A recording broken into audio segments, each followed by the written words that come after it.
আসসালামু আলাইকুম। সাম special function অর্থাৎ চ্যাপ্টার 2 দেখছিলাম। চ্যাপ্টার 2 এর 7 নম্বর টিউটোরিয়াল আপনাকে ওয়েলকাম করছি। আমরা আরো একটা গুরুত্বপূর্ণ প্রবলেম সলভ করব। ইফ পসিবল, যদি সম্ভব হয়, দেন বলছে যে প্রুভ দ্যাট, দেখাও যে যে ceiling of X plus Y equals to হবে ceiling of X plus ceiling of Y for all X Y belongs to R, অর্থাৎ for all real number X and Y এর জন্য আমাদের এটা প্রমাণ করতে বলছেন, যদি সম্ভব হয়। তো দেখবো এটা সম্ভব কিনা। এটা সর্বশেষ 17 সালে আসছিল ভাই, এরপরে মেবি 22 সালে আসছিল কিনা আমার ঠিক মনে পড়ছে না, বাট আপনি দেখে নিন এটা মেবি 22 সালে আসছিল কিনা। তাহলে এইটা এখন আমরা সলভ করব।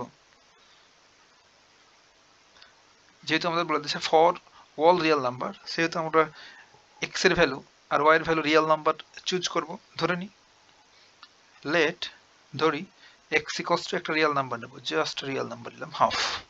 এখন আমরা ওয়াই সমান যদি হাফ নিই তাহলে আমাদের কোনো সমস্যা নেই, কারণ নিতেই পারি, তাই না? ওয়াই ইকুয়ালস টু নিলাম হাফ, তাহলে ধরে নিলাম এক্স ইকুয়ালস টু হাফ এবং ওয়াই ইকুয়ালস টু হাফ।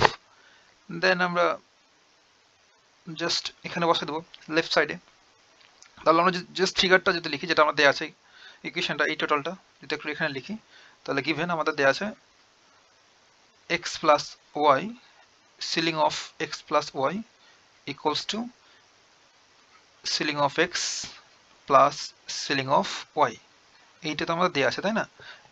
এখন আমরা এখানে জাস্ট এক্স এবং ওয়াই এর যে মানগুলো নিলাম সেগুলো বসাবো। তাহলে ইমপ্লাইজ দ্যাট আমরা বাম পাশটাতে কি লিখতে পারবো, তাহলে ceiling of half plus half, তাই না? হ্যাঁ, আর ডান পাশে লিখতে পারবো সিলিং অফ হাফ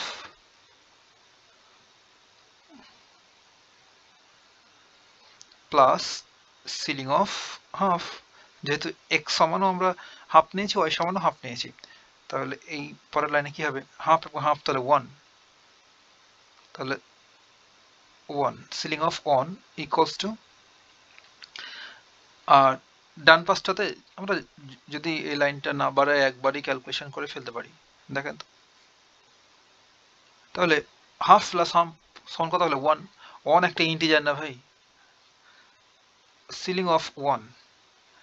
তাহলে এই সিলিং বের করার জন্য আমরা কি করি, এখানে যে এক্স এর ভ্যালু থাকবে সেটা যদি ইন্টিজার হয়, তবে সেটার সিলিং সেই ইন্টিজারটাই হয়। তাহলে 1 এর সিলিং কত হবে, 1ই হবে। আর সিলিং সম্বন্ধে বিস্তারিত জানতে আপনাকে 1 নম্বর টিউটোরিয়ালটা করতে হবে। তাহলে এখানে যেহেতু হাফ আর হাফ যোগ করলে 1 হচ্ছে, তাহলে 1 এর সিলিং 1ই হচ্ছে। আর ডান সাইডে আর তাহলে হাফ, সিলিং অফ হাফ, হাফের সিলিং কত।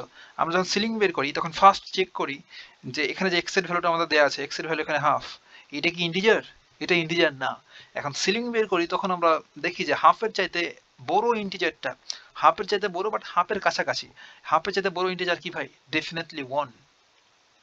হাফের চাইতে বড় ইন্টিজার 1 2 3 সবকিছু তো হতে পারে, তাই না? বাট আমরা 1টাকে নেব, কারণ 1টা হাফের কাছাকাছি আমাদের ডেফিনেশন অনুসারে। তাহলে এই যে সিলিং অফ হাফ সমান হচ্ছে 1, এরপর এইটার জন্য আমরা লিখতে পারবো ceiling of half equals to কত হবে, 1। তাহলে ডান পাশটাতে কি হবে, 1 প্লাস 1।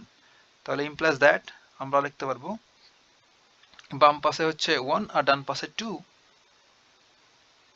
তাহলে দুইটা কি সমান? দুইটা সমান না। তাহলে আমরা কি বলতে পারবো ভাই,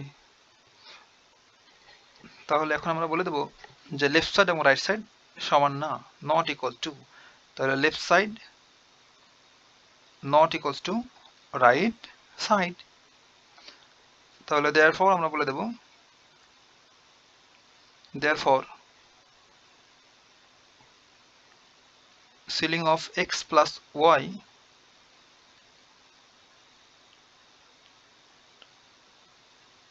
equals to ceiling of x plus ceiling of y is not true. এটা সত্য নয়। for all real number